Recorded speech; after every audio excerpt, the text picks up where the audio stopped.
Tempo, o despertador de almas. Tempo é Deus amando você.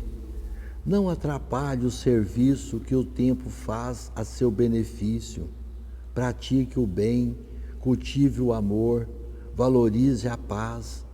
Sem que perceba, você está deixando a vida carnal a cada instante. É graças ao tempo que você mais se aproxima de Deus.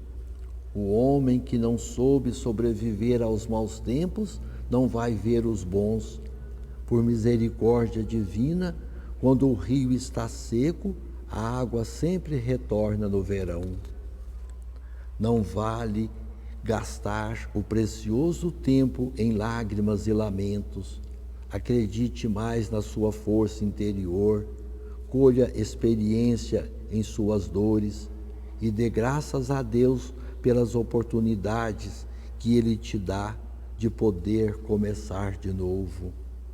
A vida escreve e na esteira do tempo, por mais que te escondas por detrás de tuas fantasias, o que transcorre é sempre o que está dentro de tua alma. O tempo é capaz de transformar tudo. Ele é o Senhor da razão. É como um vazio que precisa ser preenchido com tarefas edificantes do Cristo. O trabalho mais duro do mundo é não fazer nada.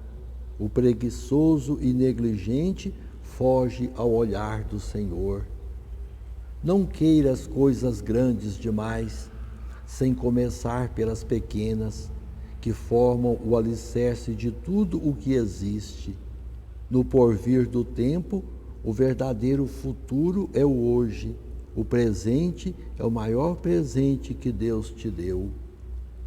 O tempo no bem é a libertação da ave prisioneira, que é o teu espírito ainda tão necessitado de luz e do amor de Jesus. É no romper do tempo que se determina os teus passos na senha do servir e estabiliza tua vontade na consciência da fé.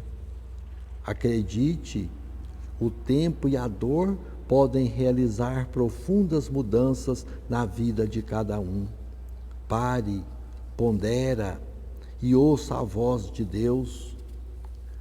Você não está no mundo a passeio. Não desperdice tempo, fale com proveito, haja com direção, tenha fé, confie nas suas aptidões, ergue-se a Deus, sua existência é muito preciosa.